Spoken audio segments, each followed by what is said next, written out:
estamos chegando com mais um Sala de Entrevistas. Que bom que você está recebendo a gente em casa. E hoje o nosso assunto é dentro das quatro linhas, das mulheres, isso mesmo, o futebol feminino. Elas que têm trazido muita evolução para dentro do futebol. Antes elas eram bastante aclamadas nas quadras, mas dominaram os campos, né? A gente vê muito o futebol feminino sendo destaque nos Estados Unidos há muitos anos. E eles foram dominando aí os gramados dos outros países do mundo e, claro, tiveram que, de qualquer forma, chegar ao Brasil e se tornarem profissionais. Por isso, hoje, eu recebo aqui com muito orgulho nos nossos estúdios da TV Primavera uma guerreira do futebol feminino da região sul de Santa Catarina, quiçá umas do estado catarinense, a Sabrina Cassol. Sabrina, obrigada pela participação aqui com a gente. Obrigada pelo convite. É basicamente a Bina, né? Isso, Sabrina ninguém nem conhece, ninguém né? Lembra. A Bina que está aqui com a gente. Ô Bina, falar que vocês são guerreiras eu acho que é muito pouco, porque o futebol feminino no Brasil, por mais que a gente estamos acompanhando uma evolução, ela ainda não é nem 1% ou quiçá 10% do que é o futebol feminino nos outros países, principalmente nos Estados Unidos, né? Exatamente, né? A gente sempre comenta que a gente está engatinhando ainda no Brasil, né? Uma porque vem um investimento muito grande em equipes adultas e pouco na base. Então, eu pelo menos vejo que a gente precisaria muito mais investimento na base para sim ter um adulto forte, né? Então, hoje a gente tem no estado, desculpa te cortar, o Kinderman, né, que sempre foi o nome de Santa Catarina. Sim. Aí aconteceu ali que o homem que mandava em tudo acabou falecendo, se juntaram com o Avaí, enfim, Isso. tem uma equipe que é referência em Santa Catarina. E ficou só ali, Bina, por muito tempo? Na real, hoje o Avaí Kinderman, né, que tem uma equipe que está instalada em Caçador ainda, né? E as outras equipes que a gente tem, que tem uma estrutura maior, é o Criciúma, né? E aí vem Blumenau, que tem uma estrutura dentro do estado, Concórdia, que faz um trabalho de base muito legal, Joinville também tem um trabalho de base forte, mas de adulto mesmo, assim, né? Também tem um time de Floripa, de Palhoça, Açores, são esses times que a gente tem hoje no estado, são poucos, né? São super poucos. E as meninas, como é que elas fazem para chegar para vocês? Igual hoje a gente tem uma base aqui, né? Mas como é que vocês estão com esse olhar? Como é que vocês estão fazendo essas seleções? Eu acho que tu troca ideia com o pessoal do Brasil inteiro também. Como é que tá esse nível do futebol brasileiro para quem tem base, né? Infelizmente não todos. Então, a gente hoje tem uma procura grande de empresários, assim como no masculino, bastante meninas já têm empresários e os próprios empresários entram em contato conosco para tentar uma vaga no clube. Então, a gente recebe material da atleta, vídeos, assim, a gente vai selecionando. E também tem a parte de seletiva, né, que até dia 28 e 29 a gente vai estar realizando a seletiva aqui em Criciúma, já estamos com 200 meninas inscritas. Nossa. Então, o evento vai ser na Unesc, né, e ali a gente procura fechar o elenco para o ano de 2023. Mas como é que chega, se a gente tem pouca base, como é que chega esse material das meninas para vocês? Da onde que ela surge? É treinamento de campinho, com os meninos? Como é que é? A forma de falar, eu falo de pouca base, é a forma do investimento na base, né? A gente tem muitas meninas que jogam futebol, só que poucas oportunidades. Grandes clubes, as meninas têm que se bancar. Então, é difícil para as meninas mais carentes ter condições de entrar num clube, né? Então, graças a Deus, aqui em Criciúma, a gente consegue dar uma estrutura igual ao adulto para todas as meninas do 13 ao adulto, é a mesma estrutura. Em questão de alojamento também, a gente consegue ter uma mesma estrutura. Então, isso é um diferencial e é o que é a grande procura do nosso clube aqui na cidade. Hoje, como é que está baseado, Bina, o futebol feminino na questão das competições? A gente está falando do futebol de campo, né? Como é que tá essas competições para vocês hoje? A gente esse ano vai ter bastante competições, né? A gente disputa o Brasileirão, que é a Série A3, é como se fosse uma Série C, né? Tá. Então hoje o Brasileirão ele é dividido em Série A1, A2 e A3, né? Tá. O Avaí Kinderman, que é do nosso estado, está na Série A1. E nós garantimos a vaga na Série A3. E esse é ranqueado? Como é que que chega? Na real é ranqueamento, né? Tá. Então o time do Avaí, que há muitos anos, né? O seu Salés lá que fundou a equipe. Então tá na Série A1 e a gente conseguiu ficar em vice no estadual ano passado, garantimos a vaga pela classificação do estadual para a Série A3. Mas esse ranqueamento é do feminino, não tem nada a ver com o masculino. Aí também tem o ranqueamento, a primeiro da Série A1 hoje é ranqueamento do feminino mesmo, mas depois também interfere com o ranqueamento do masculino. Tá. Se o Criciúma tivesse já na Série A, a gente teríamos mais disputa para as categorias de base, por exemplo. Poderia estar depois disputando a Liga de Desenvolvimento, que é da Conmebol, os brasileiros sub-18, sub-16, isso ainda a gente não tem vaga devido ao ranqueamento. Tá. E que é uma briga nossa, né, com a federação. Para separar. Na real é assim, porque o campeão do estado, eles falam em desenvolvimento de futebol. Mas como que eu vou desenvolver se eu vou beneficiar só os clubes que já têm força, tipo São Paulo? A gente é difícil competir com Palmeiras, Corinthians, a estrutura deles é gigantesca, né? Então, as categorias de base são geralmente todos os times de São Paulo, e depois vai pegando os outros times dos outros estados, mas isso não está sendo um desenvolvimento do futebol feminino no país. Então a gente sugeriu que o campeão de cada estado, sim, fosse representar no Campeonato Brasileiro. Aí acredito que nós conseguiríamos desenvolver mais. E como é que foi essa conversa? Parou Ficou lá na mesa? Sim, parou lá, né? Difícil. Porque o futebol feminino ele começou a ganhar mais notoriedade, né? Quando começaram a transmitir na televisão, né? Quando veio a geração Marta. Não tem como desligar nada da Marta, né? Então, a primeira transmissão da Copa do Mundo Feminina foi um impacto maior, bem grande para competições em si, né, Bina? Sim, com certeza, não tem dúvida, né, a televisão faz uma diferença grande em questão de patrocinadores num todo, né, até para conhecer, né, tem pessoas que não têm conhecimento, que nem você comentou dos Estados Unidos, a gente tem 4 meninas que estão jogando nos Estados Unidos, que foram nossas atletas de base, inclusive hoje eu conversei com a Laura, que está passeando em Tubarão, e agora, como ela já se formou, elas foram para a Liga Universitária, ela está indo jogar em Portugal.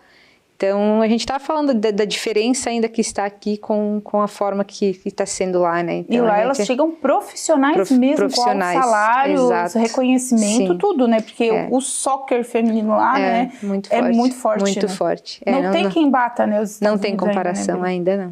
Por isso a nossa dúvida da Copa do Mundo, né? Por que, Bina? Conta pra gente qual é a dúvida da Copa do Mundo dessa vez. A gente sabe que a seleção brasileira é uma seleção forte, né? Acredito que a Pia faz um grande trabalho, a treinadora com uma experiência muito grande, é uma inspiração para nós, né? Mas a gente sabe das dificuldades, assim, para chegar no nível das americanas, né? Lá, desde que elas nasceram, elas estão com a bola no pé, igual o brasileiro aqui, né? Os meninos já nascem jogando, e em questão de estrutura, de treinamento, eu acho que eles estão muito mais avançados do que nós. Hoje essa nova geração, né, aí tu me fala com um olhar profissional, eu só falo do olhar de torcedora aí, quem ficou 20 anos cobrindo futebol, mas aí no meu caso era o masculino, né, mas enfim, a gente acompanha também por ser amante do esporte, mas com essa nova geração da seleção brasileira, como é que a gente vai se comportar nisso daí? Essa é a tua dúvida maior com essa nova geração? Porque a gente perdeu muito agora, né? Então, a seleção está passando por uma renovação, então também a gente acha que é um resultado imediato, não é simples assim. Como a gente fala, a casa dos treinadores, às vezes fica um mês num clube, não deu certo o resultado, manda embora. Em um mês tu não vai fazer milagre, não tem varinha que vai fazer magia para te conseguir uma equipe, né? Então eu acho que é uma equipe mais jovem, sim, de muita qualidade, e acredito que possa pesar nisso mesmo, das meninas serem mais jovens, mas que a gente vai fazer uma boa campanha. A troca de informações entre os clubes nacionais também acontece para um buscar atleta do outro, enfim, de repente aqui tá parado, não me empresta fulana para jogar o Paulista, enfim, tem isso também, Pira? Tem isso também, a gente fala que ainda falta muito para profissionalizar, por questão de muitos clubes ainda não ter respeito com outro clube. Isso não acontece no masculino, de chegar de outro clube e ir direto no teu atleta, né? E no feminino acontece muito isso, porque nem todos os clubes estão profissionais, né? Então qualquer atleta, qualquer clube pode chegar e tirar atleta de outro clube. Mas então a menina ela não é federada? Ela é federada. Como é que funciona? Porque o menino a gente sabe que ele chegou nos 18 anos, ele é obrigado a federar, desculpa, e assinar um contrato profissional. Isso. Com o feminino como acontece? Não, ainda não é profissional, né? Futebol feminino ele não é declarado profissional. O clube que opta por profissionalizar ou não. Então tem alguns clubes que já têm profissional, Palmeiras, Corinthians, Flamengo. As equipes de Série A1, a maioria são atletas profissionais, mas as outras tem só contrato, né? De trabalho com as atletas mesmo, e o vínculo que é junto com a CBF. elas são vinculadas elas têm que ter a carteirinha ali, a federação e a CBF. Isso mesmo. Aí sai bid, essas coisas tudo pra isso jogar. Aí, tem que cair no bid para poder jogar. A gente tem que explicar, porque vai, né, que o pessoal pega aí no meio do caminho e não sabe muito como funciona. Mas é isso mesmo. Mas é nesse caminho. E com isso, prejudica o trabalho de vocês também? Na real depende do clube, né? Porque o clube precisa profissionalizar para ele também estar ganhando. Hoje já tem vendas de atletas, né? A gente teve o Internacional, que vendeu uma menina até que ela era catarinense, era do time de Concórdia. Ela acabou indo para o Inter e ela foi uma das vendas mais que teve retorno financeiro, que o Internacional vendeu ela para um time de Portugal. Então tem venda sim. Tem atletas emprestadas, a Kemily, que foi nossa goleira aqui, ela estava na equipe do Corinthians, era goleira do Corinthians, agora ela foi emprestada para o time do Cruzeiro. Então tem isso, a Tainá Maranhão também, que era nossa atleta aqui, hoje ela saiu do Cruzeiro, foi para o Santos. Então roda bastante, as meninas rodam igual ao masculino, mesma coisa. E é bom porque vai disseminando e vai fazendo com que esse futebol cresça, né? Porque Exatamente. Hoje a obrigação é dos clubes da Série A. Da Série A e vai ser B também. Da Série B também, manterem um clube, um time feminino para disputa dos campeonatos nacionais. Exatamente. Isso, né? Isso é uma coisa também que às vezes a gente fica observando que muitos clubes têm o feminino por obrigação, né? Hoje alguns já estão vendo com outros olhos pela questão de já estar virando mercado também, né? Então, mas muitos clubes ainda têm um feminino pela obrigação mesmo, a gente tem que fazer o feminino. Vai lá, coloca as meninas jogar.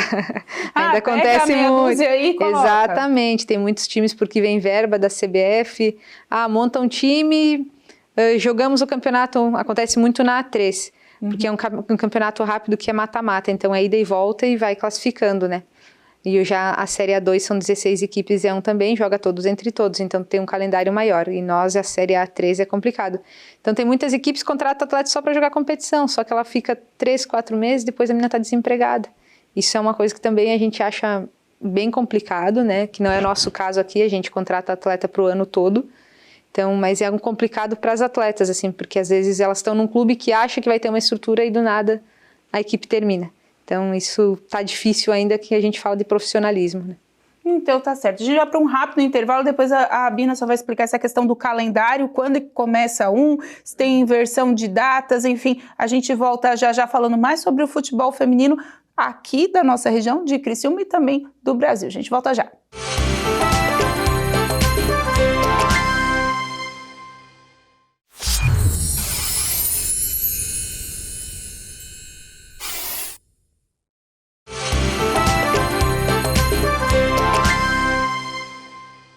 De volta com o nosso Sala de Entrevistas, hoje conversando um pouquinho sobre o futebol feminino. Estamos tirando algumas dúvidas aqui, porque tem muita competição, não só aqui em Santa Catarina, mas no Brasil inteiro. Talvez você aí tenha o seu time do coração, nem sabe quem são as meninas do futebol feminino do seu clube. Gente, principalmente Série A, Série B, são obrigatórios ter futebol feminino no Brasil. Então, gente, tem que saber, tem que apoiar, tem que ir lá no estádio e incentivar, como acontece aqui também. Eu tô com a Sabrina Cassol, mas é a Bina para nós, né? Ela já falou que Sabrina Cassol ninguém lembra, mas lá na federação tá bem certinho. Ô Bina, vocês têm várias competições. Eu fiquei na dúvida no outro bloco se era o contrário as datas, né? Vinha o brasileiro primeiro feminino, depois o masculino, mas não, é uma sequência também, né? Não, é uma sequência, né? Ela começa no início do ano, a Série A1 começa agora, já em seguida. Tem a Supercopa, depois tem a Série A1, já em seguida começa a Série A2 e a A3 também. Aí também depois tem as competições de base, que é o Sub-18, Sub-16, né? Então é uma sequência de competições, calendário bem cheio. A gente também tem a Federação Catarinense, aí tem o Catarinense Adulto. Esse ano a projeção é de ter o 15, o 17 e o 20. Nossa. Então já ano passado teve a primeira Copa Santa Catarina Sub-17, que foi aqui, a gente foi campeã. E a projeção para esse ano é que tenha mais competições, fora o que tem de FESPORT e outros todas, né? Porque no feminino tem isso, né? A gente tem os grandes clubes, como você disse, que estão encarando isso como profissionais, as meninas vão lá, treinam, tem as refeições, dormitório, enfim, as coisas certinhas. Tem outros que não, que as meninas têm que se virar nos 30 para ter dinheiro. Aí joga futebol, futsal, trabalha na loja da amiga, enfim, faz esse revezamento. Para um atleta, a condição de atleta é pior coisa que tem, né? É difícil, né? Acredito, assim, que para conciliar tudo uma situação hoje é complicado, porque o nível está muito elevado do futebol feminino, né? A gente treina 2 períodos e é bem complicado para uma equipe que não consegue treinar. Não tem mais chance para ser amador, né? Não tem como ser amador, não tem como um atleta treinar e trabalhar, por exemplo. É difícil, né? A gente tem as meninas que fazem faculdade, tem estágio obrigatório, né? E às vezes, meu Deus, acaba atrapalhando o treino, faz treino extra e tal para poder compensar isso. E tem que ser um cronograma certinho, até porque tem as lesões, tem a questão muscular, é tudo igual ao masculino. Tudo. E ainda tem a questão fisiológica, que a gente sabe que não é igual, né? Tem todo esse cuidado a mais que a gente tem que ter no feminino, né? Bastante coisa, mas o treinamento é em si a mesma coisa que o masculino, né? Questão de lesões, de tudo, prevenção, tudo isso a gente trabalha. Antigamente se dizia muito que o futebol feminino tinha que ter um tempo menor, um campo reduzido, tudo isso já ficou de lado, né? Ou ainda tem algumas vozezinhas por aí falando? Não, isso já era, não tem não. A gente joga em campo oficial, a gente joga no estádio Heriberto Wilson, né? A gente jogou, o primeiro jogo da final do Catarinense ano passado foi aqui, e não tem mais essa vaidade aí, não. Tem mais alguma mística que o pessoal ainda cisma de falar do futebol feminino, Bina? Sempre tem, né? A gente não adianta dizer que não ainda, acredito que a gente enfrenta bastante barreira ainda, mas não é coisa que vai somar na nossa vida, então deixa de lado, né? Nós estamos trabalhando e com objetivos. Porque a gente sabe que preconceito existe em tudo, né? Não tem como. Quando é relacionado à mulher que quer se enfiar lá no meio das coisas que era só de homem antigamente, eles pegam no pé um pouquinho. Mas hoje eu acho que o apoio cresceu muito, como a gente falou.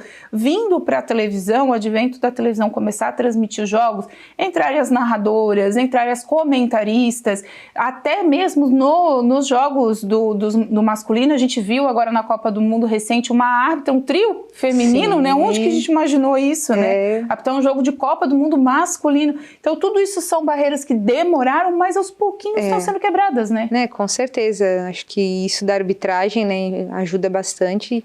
E, assim, os clubes, né, a forma de tratamento, a gente tem um tratamento muito bom aqui no nosso clube. A gente é recebido na sala do presidente, seu Guedes, o Alexandre Farias, o Paulo, que é a nossa ligação, né, que a gente não é ligado à base do clube, a gente é ligado direto ao administrativo e ao presidente. Então, tudo que a gente precisa, a gente corre ao Paulo, que é nosso suporte maior dentro do clube.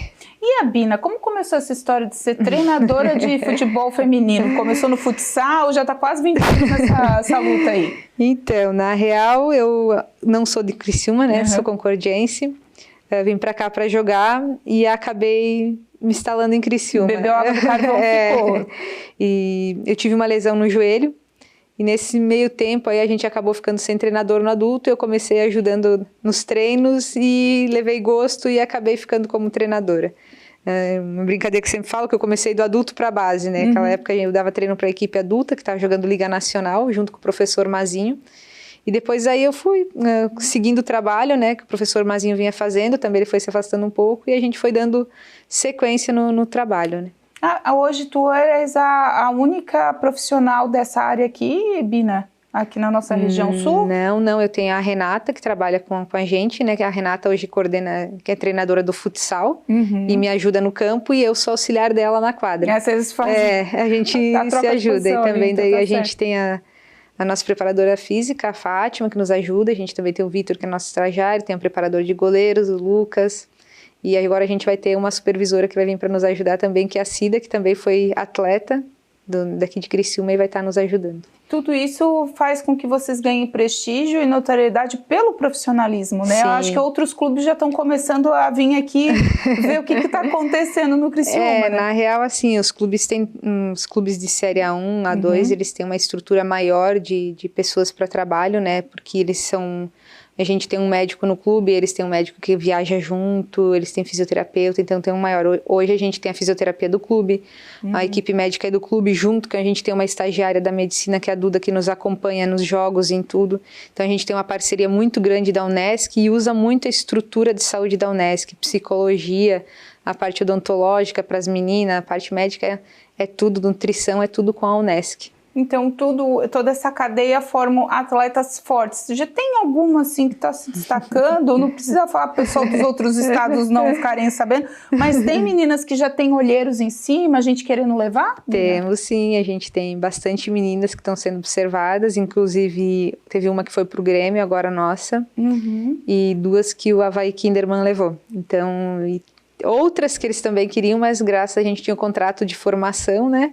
E as meninas permanecem aqui no clube por enquanto. E é a mesma negociação do masculino. Tem que chegar no clube, como elas aqui são profissionais, né? Isso, pedir a liberação para poder jogar em outro clube. E aí tem aquele negócio já da venda de tudo. A gente ainda não tem venda porque a gente não profissionalizou, mas é um projeto que o clube já está estudando para profissionalizar o feminino também, porque a partir que elas têm uma idade, elas não são mais atletas de formação, né? Então tem que profissionalizar para poder ter venda. Também a partir dos 18? Isso. E como é que tá o futebol, a base que eu digo assim, é nas escolinhas, né? Que tu também é aproveitada pelas prefeituras, o pessoal, tudo recorre a Bina. Quando é futebol feminino, tudo recorre a Bina. Como é que tá esses campinhos, vamos dizer assim? Também tem a frequência das meninas? Então, a gente tem o nosso projeto das Meninas Carvoeiras, né? Hoje a gente tem o núcleo que é desenvolvido dentro da Unesc e também a gente tem lá no Metropol. E agora a gente quer expandir mais junto com o apoio da Fundação de Esportes, né? Que também é uma parceirona nossa, que ela e o Criciúma fazem isso acontecer, né? O nosso presidente, o Neto Júnior, gosta muito do nosso trabalho, nos ajuda muito mesmo. Somos muito gratas, assim, por tudo que ele faz pelo futebol feminino. E nisso vem as escolinhas. As nossas escolinhas são aonde a gente consegue lapidar as meninas de... Hoje nós temos menina de 5 aninhos, 6 aninhos, então a gente já tem uma formação bem bacana mesmo. E esse ano a gente quer ampliar em mais bairros da cidade para facilitar. Porque tendo esse desenvolvimento desde lá de pequenininha, o que eu quero ser quando crescer, já fica mais fácil definir, né? Ali, já. Sabendo que não é só uma brincadeira, né? Pode se tornar profissional, né? Sim, as menorzinhas que a gente tem, a maioria são meninas do Colégio Unesc, né? Como a gente desenvolve lá dentro, elas acabam ficando após o horário de aula, elas já ficam para o treinamento. E as outras que não são do Colégio Unesc, elas vão para a universidade também para poder fazer a escolinha. Então, é uma formação bem legal que a gente tem, né? E vamos tentar expandir mais no município para oportunizar mais meninas que às vezes têm dificuldade de vir até o local de treino. E hoje, Bina, no nacional, quem é o grande destaque? Hoje, Corinthians, Palmeiras, né? Esse ano, acredito que o Flamengo teve um investimento muito grande para 2023, trouxe muitas... Muito grande, é muito mesmo, né? É muito grande mesmo, né? Trouxe bastante meninas que estavam fora do Brasil. Mas o São Paulo também, que teve uma troca de treinador, o Viana, Santos, essas equipes são o Internacional, o Grêmio também teve uma reformulação. Santos, quando fez aquele time com a Marta e Companhia Limitada, não teve pra ninguém, né? Aquela época foi um time muito forte, né? Esse ano também, né? Mantém a Cristiane, também fica lá, né? Ainda tá jogando muito pra mim. Nossa! E faz tempo, diferente, né? Ela é diferente, né? A gente tem uma atleta que tá no Santos que poucos conhecem, a Kathleen Virgens, que é aqui de Rio Fortuna. Foi a menina que foi descoberta no moleque bom de bola na região e sempre foi no Santos. Acho que é a atleta que há mais tempo está no Santos.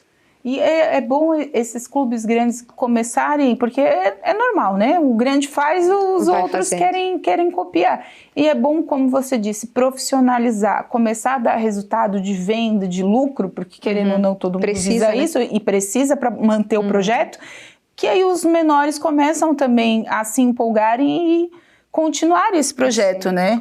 Com certeza, né? A gente precisa disso e, que nem você falou, é retorno, né? A venda de atleta é uma promessa futura, né? Que a gente vai ter que formar para começar a vender, porque só formar e também entregar para os outros clubes está complicado. Claro. Tem que começar a dar retorno, até porque o investimento é alto. Um profissional de fisioterapia, um profissional médico, tempo integral, é tudo, porque né? É tempo integral, né? É tempo integral. Porque se elas ficam com uma gripe, alguma coisa, até mesmo os meninos, né? Se ficarem com uma gripe, tem que ligar para o médico, não pode tomar qualquer coisa, tem um monte de regra, tem antidoping, tudo isso com as meninas também? Tem, né? No Brasileirão tem também. No estadual não é? No estadual ainda não, mas no brasileiro tem. E aí tem que seguir, senão tá fora. Tem que seguir, senão tá fora, né? Exatamente. As mesmas regras, as mesmas regras, mesmas coisas. Tá vendo, gente? É complicado. E uma nova Marta é difícil surgir, né? E acredito que, assim, a gente tem muitas meninas se destacando no Brasil, né? E não sei se logo chega uma, né? Marta é um estilo, como a gente pode dizer, um Ronaldinho Gaúcho, surgiu outro. Eu acho que Marta e são Pelé diferentes, né? São os reis do futebol ali, não tem mais. Não... Assim, eu não cheguei a ver o Pelé jogar, né? Sim. A gente viu por televisão, mas para mim o Ronaldinho Gaúcho, Ronaldo Fenômeno também, né? É difícil, né? Então a gente passa a pensar em Marta, Formiga, Cristiane, não é fácil substituí-las, né? É verdade. Eu cheguei a ver jogos da Cristiane em São Paulo e realmente é uma explosão, é muito diferenciado. Muito diferenciado. No masculino tu não vê aquilo. Não. Ela é muito boa no que faz. Exato. Bina, obrigada pela sua presença, gostei muito da conversa, é bom porque as pessoas quebram alguns paradigmas e entendem que essa luta do profissionalismo do futebol feminino está vindo de anos e que, graças a Deus, aqui na nossa região a gente está conseguindo chegar lá, não está 100%, mas estamos no caminho. E quem sabe outras meninas que por aí assistam a gente tomem coragem e falar, não, é isso que eu quero, eu vou correr atrás, ou no Criciúma, ou no Avaí, ou no Figueirense, buscar esse caminho já é importante, né? A gente que agradece o convite e está à disposição sempre para falar de futebol feminino. Então tá certo. Gente, esse foi mais um Sala de Entrevista. Se você quiser ver essa entrevista novamente ou compartilhar com o pessoal, e quem sabe aquela menina lá que tem tanta vontade de ser uma atleta, tá na dúvida, manda essa entrevista para ela também através do nosso canal do YouTube /TV Primavera Criciúma. Todos vocês, um bom trabalho aí, né? Fiquem bem nas suas casas e até o próximo programa.